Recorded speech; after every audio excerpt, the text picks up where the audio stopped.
Health plus programme 'ਚ ਅੱਜ ਅਸੀਂ ਤੁਹਾਡੀ ਮੁਲਾਕਾਤ ਕਰਵਾਉਣ ਜਾ ਰਹੇ ਹਾਂ ਡਾਕਟਰ ਸੰਗੀਤਾ ਪ੍ਰਧਾਨ ਜੀ ਦੇ ਨਾਲ, ਜੋ ਕਿ ਸੀਨੀਅਰ ਕੰਸਲਟੈਂਟ ਨਿਊਰੋਲੋਜੀ ਨੇ ਔਰ Healing Super Speciality Hospital Chandigarh ਵਿਖੇ ਆਪਣੀਆਂ ਸੇਵਾਵਾਂ ਦੇ ਰਹੇ ਨੇ। Doctor Sangeeta Pradhan highly accomplished consultant ਨੇ ਨਿਊਰੋਲੋਜੀ ਦੇ ਵਿੱਚ ਔਰ ਉਹਨਾਂ ਨੂੰ 12 ਸਾਲ ਤੋਂ ਬਾਅਦ ਦਾ ਤਜਰਬਾ ਹੈ। ਹੀਲਿੰਗ ਹਸਪੀਟਲ ਚੰਡੀਗੜ੍ਹ ਆਪਣੇ ਇਲਾਕੇ ਦਾ ਇੱਕ ਜਾਣਿਆ ਮਾਨਿਆ ਹਸਪੀਟਲ, ਜਿੱਥੇ ਲੋਕਾਂ ਦਾ ਬਹੁਤ ਵਿਸ਼ਵਾਸ ਹੈ। ਦੂਰੋਂ ਦੂਰੋਂ ਲੋਕ ਇੱਥੇ ਆਉਂਦੇ ਨੇ ਤੇ ਆਪਣਾ ਇਲਾਜ ਕਰਵਾਉਂਦੇ ਨੇ। ਇਸ ਹਸਪੀਟਲ ਵਿੱਚ ਅੱਜ ਦੇ ਜ਼ਮਾਨੇ ਦੀ ਹਰ ਮਾਡਰਨ ਸੁਵਿਧਾ ਉਪਲਬਧ ਹੈ। ਸਾਰੀ ਟੀਮ ਦੇ ਨਾਲ ਗੱਲਬਾਤ ਕਰਦੇ ਹਾਂ। ਡਾਕਟਰ ਸੰਗੀਤਾ ਪ੍ਰਧਾਨ ਜੀ ਨੇ ਨਿਊਰੋਲੋਜੀ ਦੇ ਨਾਲ ਰਿਲੇਟਡ ਪ੍ਰੋਬਲਮਸ ਬਾਰੇ ਗੱਲਬਾਤ ਕੀਤੀ ਤੇ ਆਓ ਫਿਰ ਕਰਦੇ हैं ਗੱਲਬਾत डॉक्टर संगीता प्रधान जी के नाल। दर्शकों, पंजाब प्लस चैनल पे आपका स्वागत है। आज हम आए हैं हीलिंग हॉस्पिटल चंडीगढ़ में है जो, और बात करें डॉक्टर संगीता प्रधान जी के साथ, जो डीएम न्यूरोलॉजी हैं और आज इनका जन्मदिन भी है। डॉक्टर साहब, पहले तो आपको जन्मदिन की बहुत बहुत बधाई हो। Thank you ji.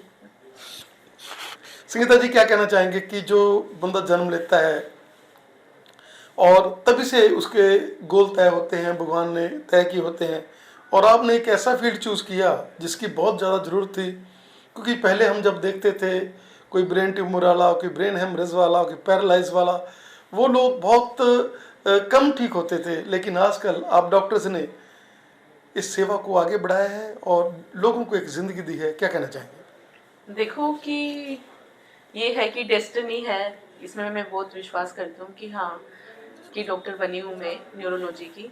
But neurology में आजकल बीमारियों के सारे ट्रीटमेंट ऑप्शन हैं कि भाई लकवे का मरीज हो गया, कि ब्रेन ट्यूमर का हो गया, तो लकवे के अंदर भी आजकल ऐसे इंजेक्शन आ जाते हैं जिसको थ्रोम्बोलाइसिस बोलते हैं। गोल्डन आवर्स के अंदर अगर पेशेंट इस हॉस्पिटल में आता है तो उसमें इंजेक्शन लगता है। एक इस तरह की मशीन आ गई है लकवे के अंदर, जिसमें हम जो अगर क्लोट अगर ब्लड वेसल में फंस जाता है तो उसको हम खींच के निकाल सकते हैं। वो प्रोसीजर हमारे यहाँ पे अवेलेबल है। मैं यहाँ पे हीलिंग हॉस्पिटल में काम करती हूँ।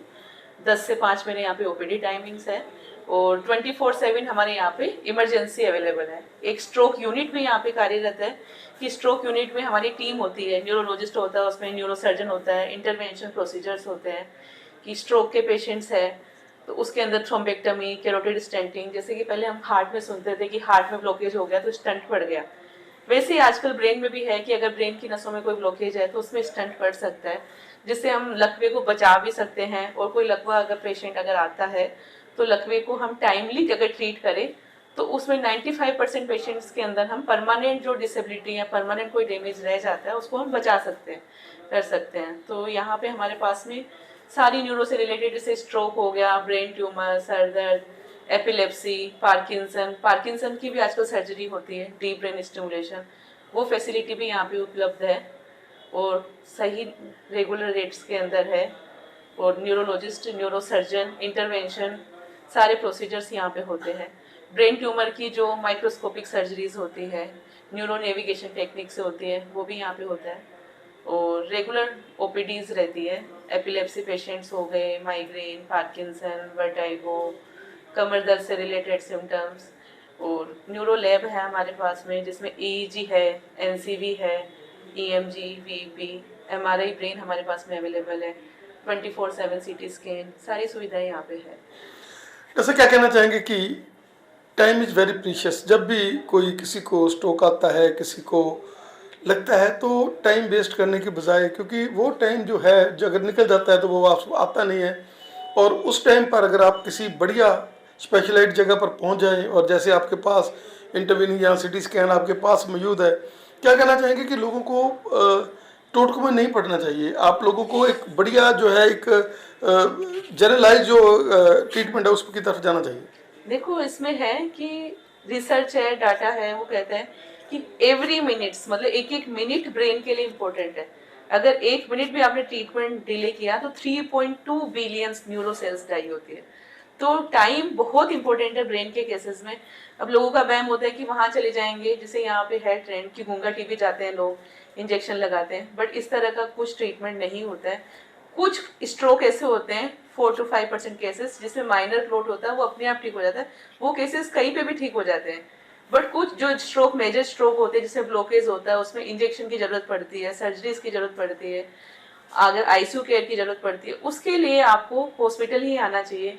एक स्ट्रोक के अंदर एक न्यूमोनिक बना हुआ है कि कैसे हम स्ट्रोक को जल्दी से जल्दी आइडेंटिफाई करें और उसका ट्रीटमेंट करवाएं। तो उसको है बी फास्ट। बी कि आपको बैलेंस के अंदर इशू आ रहा है, कि आप बैलेंस नहीं बना पा रहे। ई से आई कि आई साइट में कोई चेंजेस है, कि एकदम से नजर चली गई है, या फिर एफ से फेस की चेहरा टेढ़ा हो रहा है। ए से आर्म वीकनेस कि हाथ में या पैरों में कमजोरी है।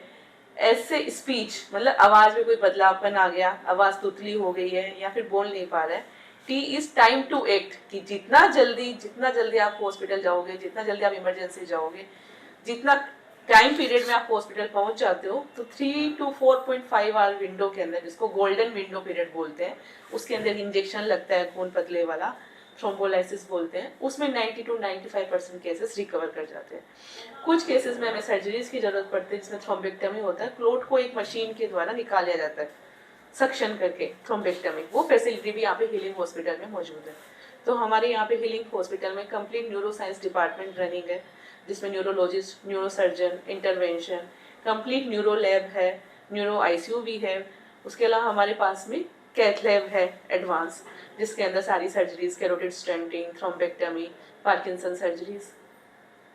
सो मैं यहाँ पे 9 to 5 अवेलेबल हूँ, हीलिंग हॉस्पिटल चंडीगढ़। तो किसी को भी आपके नियर बाई अगर न्यूरो से रिलेटेड कोई भी प्रॉब्लम हो तो आप यहाँ पे आके विजिट कर सकते हैं। तो सर क्या कहना चाहेंगे कि जैसे शुगर का एपिडेमिक बहुत ज़्यादा बढ़ रहा है और लोग सीडेटिव होते जा रहे हैं, लोगों का मन नहीं करता हिलने जुलने को, और ये जो अटैक्स आते हैं वो उसी वजह से, अगर आप लोग अपनी बॉडी को नहीं हिलाए जलाएंगे, नहीं काम धंधा कोई करेंगे और डिप्रेशन में जाते रहेंगे, अपने आप को नेट में साथ दिन मोबाइल के साथ बैठे रहेंगे, क्या कहना चाहेंगे कि हमें अपनी जीवन शैली भी बदलना होगा थोड़ा सा? देखो, जो स्ट्रोक के मेजर रिस्क फैक्टर की अपन बात करें तो उसमें होता है blood pressure, sugar, smoking, alcohol, obesity, high cholesterol, genetic component.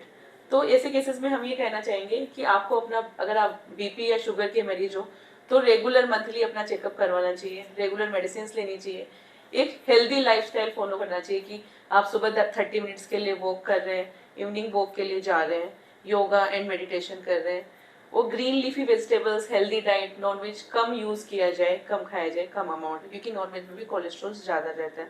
Alcohol अगर आप लेते हैं, स्मोकिंग करते हैं, तो उसको थोड़ा कट डाउन करिए।